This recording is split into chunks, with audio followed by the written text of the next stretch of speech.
And we're live. Great to be back. We're back. Pablo, let's talk about synchronicity. Okay, And let's maybe talk we can about it. start with what does it mean? What does it mean? I hear a lot of people say that when you're thinking of someone, uh, or when you speak about someone with someone that you're with, okay, and then all of a sudden that person that you're thinking about or that person that you're talking about ends up calling on the phone or walking in through the front door, and that you were just talking about that person, okay, and people say, "Oh my goodness, I was just talking about you," or "I was just thinking about you," or Yeah. "Ask Ron, I was just talking to Ron about you," and you walk in through the door, okay?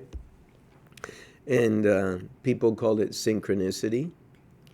Um, I really do believe there is something about that, Yeah.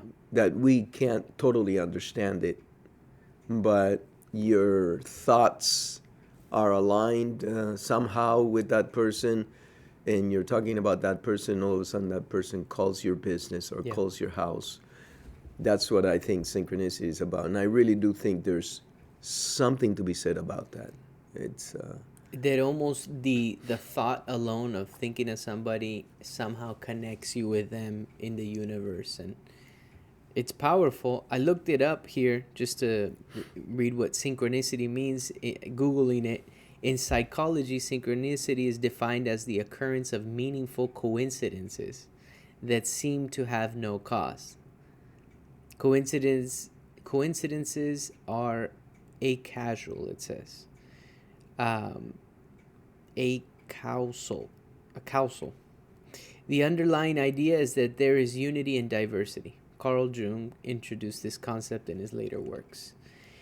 Yesterday, 2 days ago, I'm talking to my wife about this gentleman that I have, that we've been in conversation with. It's a deal that's been in the works, and I was just sharing with her what my thoughts were on it, and that I haven't reached out on it, and I've kind of given him time, to look over things, and then all of a sudden I get a call this morning at 8:30 in the morning from him.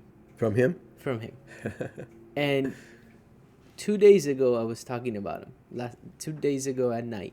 So there is something there for sure. We maybe don't fully understand it yet. But that's just, I mean, I know it's happened to everybody. You think of somebody, you get a text from them, Correct. or a call from them, or you run into them. Correct. And there's definitely something there, Mike. Look, the way we don't know how it works. It's beyond us at this moment, but it's your your thoughts are aligned somehow. First of all, your thoughts, okay, are actually an energy source, and your thoughts are extremely powerful. If you build yourself and instill in yourself good positive thoughts, okay, you can do a tremendous amount of unbelievable things. And for the same token, if you build yourself with negative thoughts, you can also ruin yourself into the ground. Yeah. Okay? What I equate synchronicity to is, I'll never forget this. I was reading a book about microwaves. You know, the microwave machine that we use all the time to heat up coffee, to heat food. You know, if you take that back 200 years, okay, and you did that with someone that was from 200 years ago, it would seem like it's magic, right? Yeah. And the only reason you can heat things up is because the things that you put into the microwave have water content. And I think that's the theory behind it if you go into the physics of it. If you put something that doesn't have water molecules in it, I don't believe that you can heat it up. But because it has water content, you can heat that. I think I've read that one time. I got into the physics of it, But they're microwaves. There are radio waves. There are certain things called radioactivity. When things, because of an explosion or something, things become radioactive. Okay? So these are all invisible, Right. okay, things that happen. But we know scientifically now, because we have advanced scientifically, we can explain what the microwave is doing, stuff like that. Well, even on that, real quick, I remember Grandpa, who had pacemakers, couldn't be near a microwave Right. when it was on. Right. So, Correct. you know, Correct. there's those waves are going outside of that microwave too, even though Absolutely. we don't see them. Absolutely. I remember one time getting into an argument with Grandpa, and I told him, "Come here to the kitchen. Let me turn the microwave on." And he got even more upset. Yeah. Messing but with them. but yeah, there you go. You see, that's it. And so, I do believe that there's something with that. Okay, just like if you put something out into the universe, if you say, I'm going to succeed at this, I'm not going to let this get in the way, I'm going to make this happen, and you put it out there by sharing it with other people, it's kind of like you get committed to yourself, Yeah. but somebody out there is taking a tap on it, you know. Yeah. But in terms of synchronicity and this invisible energy, let's say, that is being, when you say that and you say that we don't realize it, but the mind can do good and bad things, you can attract good and bad things. There was a book that I read that my buddy Sean recommended. It was The Power of the Subconscious Mind. Okay. And that's what it was all about. It was saying that you can train your subconscious Mm-hmm. to achieve certain things or think of certain things, and it will take you there. And like in the meeting we were in this morning, Bedros Keuilian, which was an awesome presentation that he did. Great meeting. Bedros was talking about the subconscious, right? Yeah. And he was saying that the subconscious, if it doesn't have a purpose, your conscious can fall into like anxiety, depression, and different things like that. But once that's like the conscious is like a little angel in you, your subconscious, I'm sorry. Correct. And that once it finds a purpose, and knows what to work towards, it will help you get there. It's interesting because it's a lot of mind games, you can say. Yeah. Yeah. And it's interesting because he said, and I don't have the exact, I wrote it down. I want to say exactly, but maybe you can remember from this morning's meeting. He said that fitness was the gateway to The gateway drug. to Fitness is the gateway drug to a health, higher being. a higher being. Fitness is the gateway drug to a higher being. Yeah. I believe that because over the years, I've had many friends that had fallen into depression or slightly being depressed. And one of the things looking back that they all had in common is that they were very sedentary. Sports or activity, muscular activity, exercise was not in their daily routine. And, I think that exercise plays an extremely important part in people's lives, not just for their physical being, but I think also for their health, their mental health, it's extremely important for their mental health. Yeah. And I heard, and you get everybody do their own research on this. I had heard that being sedentary was the equivalent. There was a study out there that it was the equivalent to smoking a pack of cigarettes a day. Oh, yeah? Something crazy like that. I mean, don't take that as fact, but that's how important movement is for the body. But definitely, have you had any instances in your life?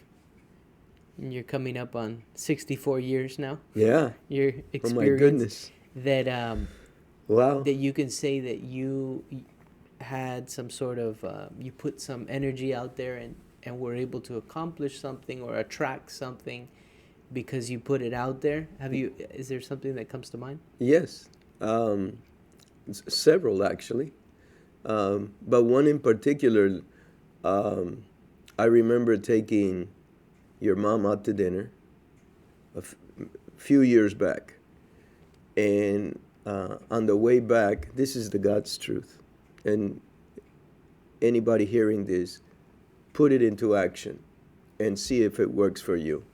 Um, it may not happen right away, but if you are a firm believer of it. So anyway, I took your mom out to dinner. And on the way back, we went through the Covina area. And I drove by an agency, an insurance agency. I didn't know the owner. I didn't know anybody working in there.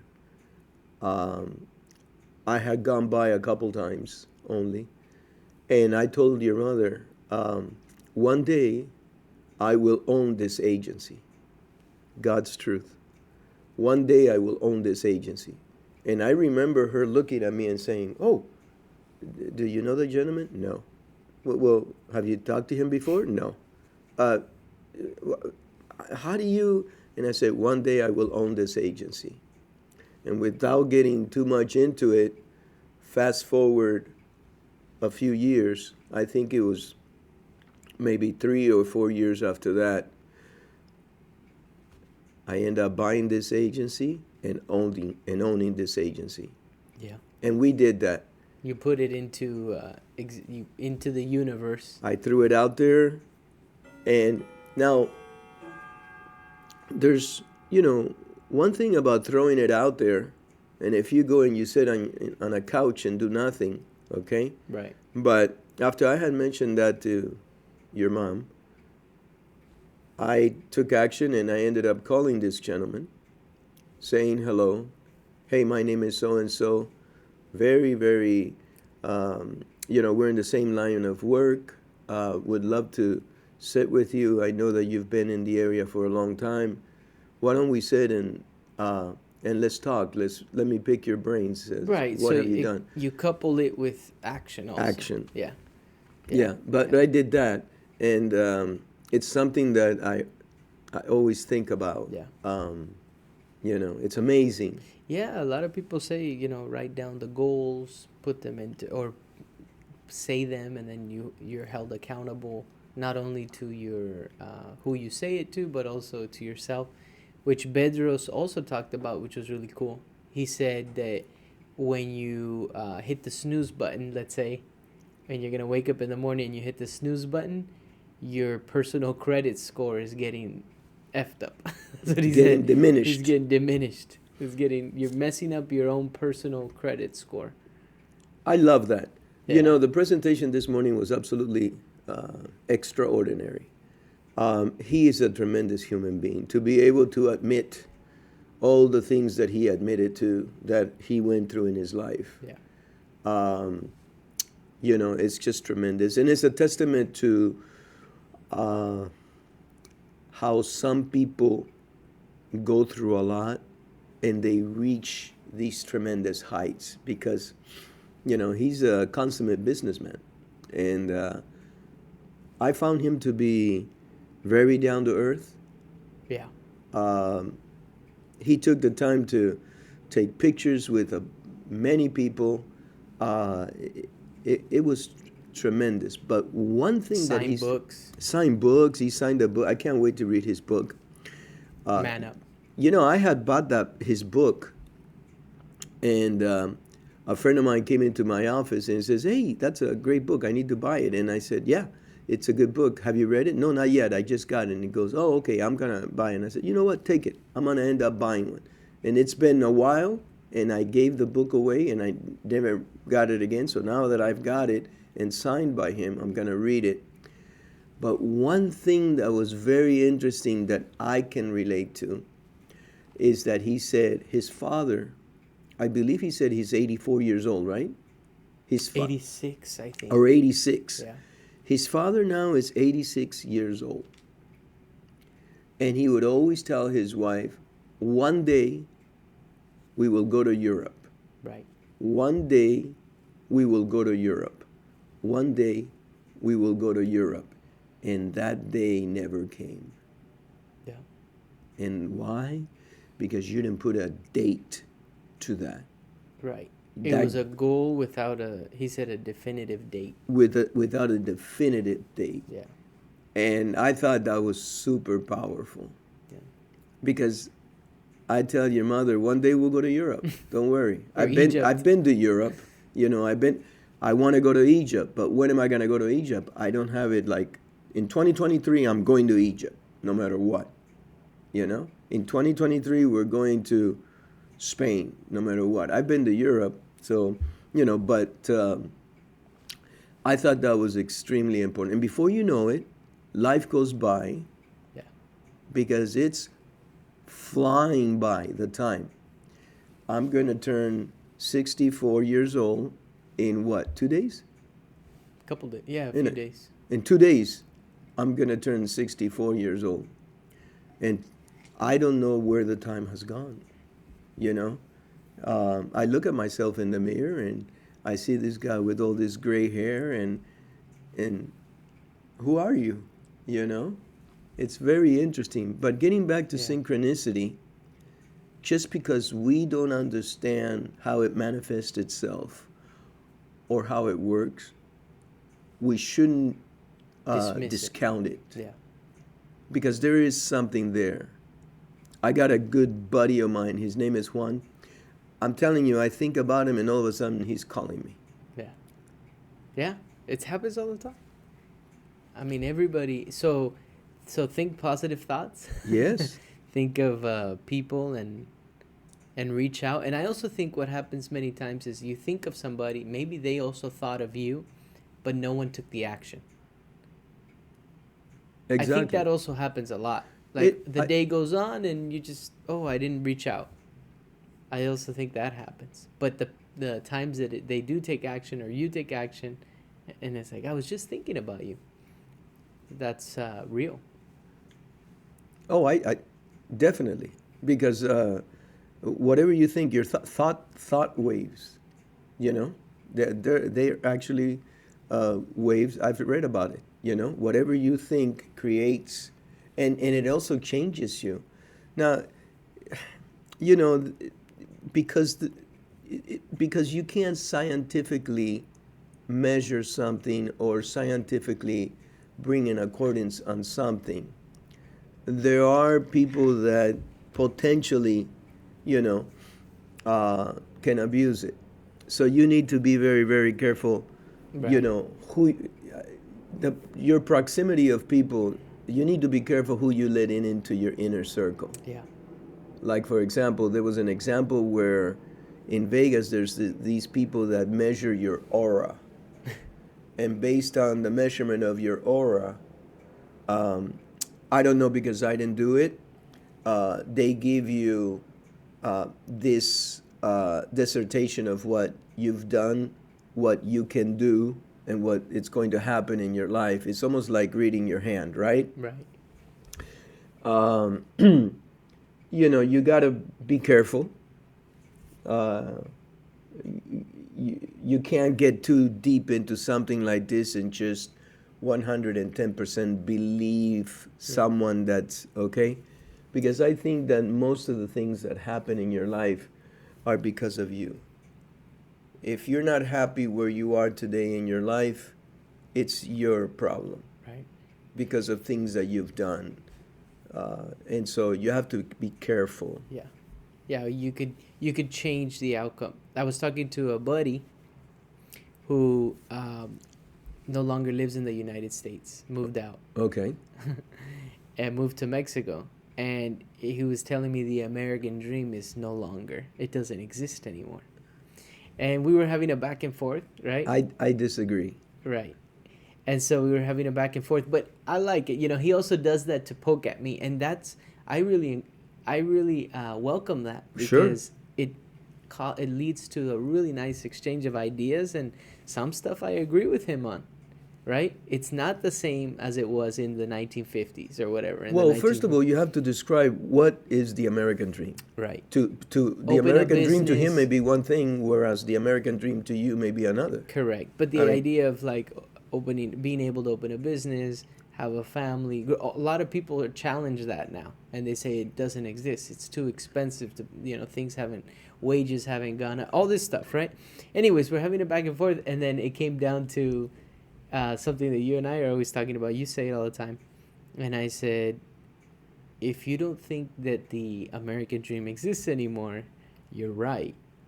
And then I said, I still believe the American dream exists, You're and I'm right. also right. So the person who doesn't believe it is right, and the person who does is also correct, because that's one person's going to pursue. It doesn't mean you're going to have success no matter what, but it means that you could create your own outcome in life. That's another thing Bedros talked about.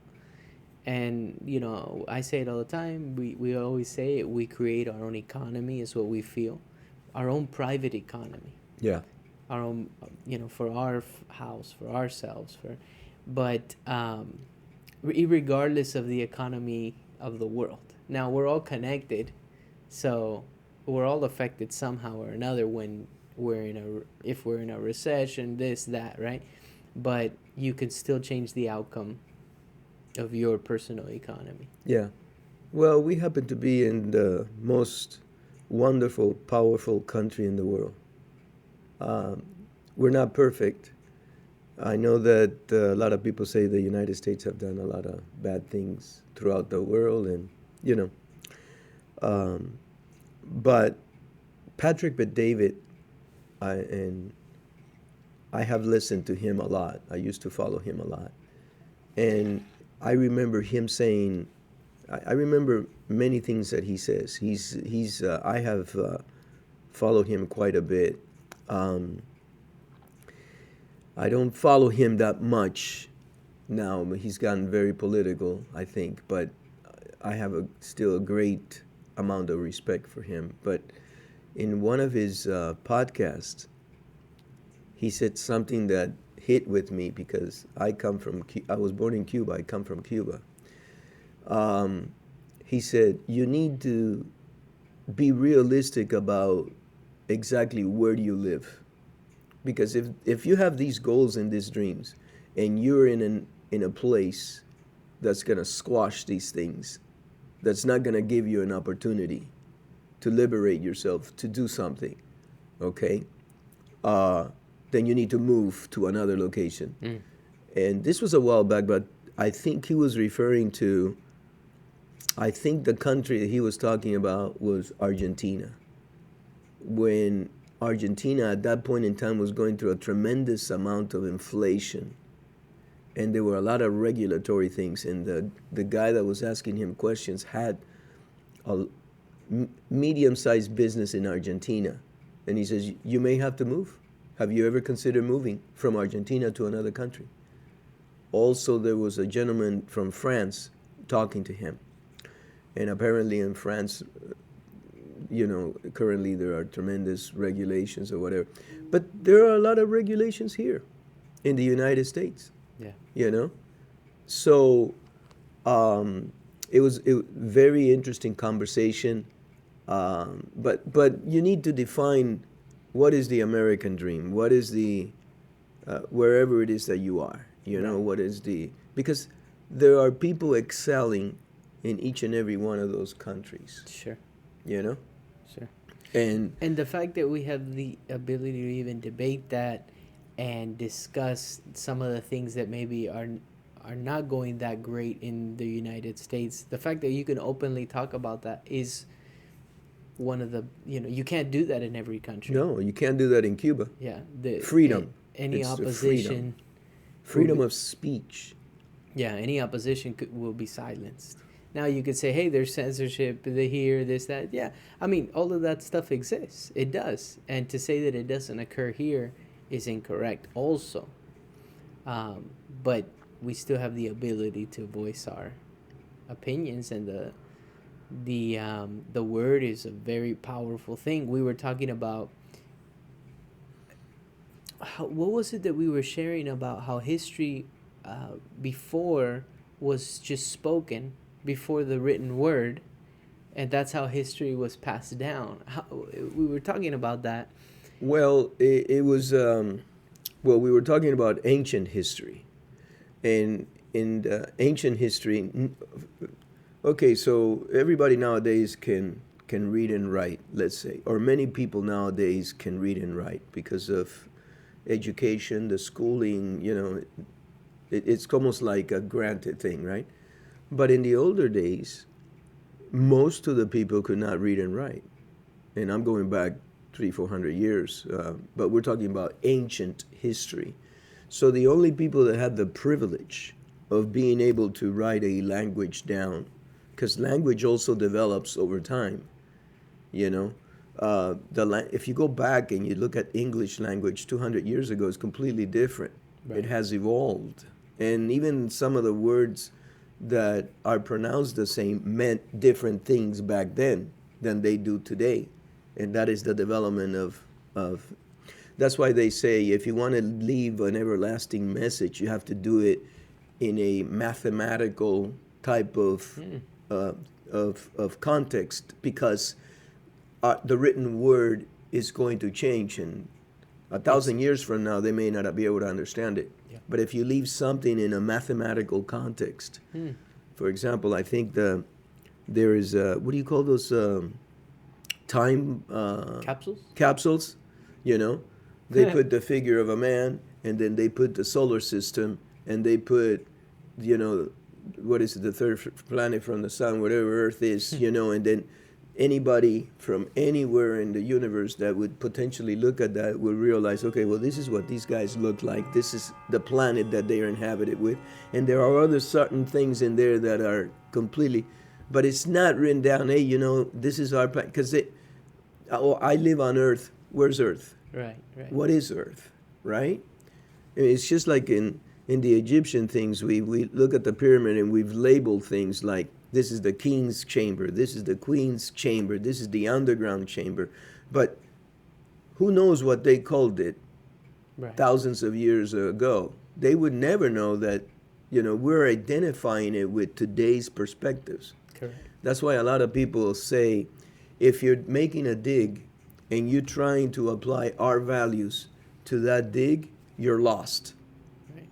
If you don't have an open mind to be able to develop as your dig goes through, but then you're lost, because you can't apply our values of today, the way we think of today, to, not even 500 years ago. Yeah. Because if you stop to think, I go to the kitchen, I grab a piece of bread, I put some butter on it, and in a minute or two, I ate it. In order to do that 300 years ago, you had to make the bread. And it took all day to make a loaf of bread. Yeah.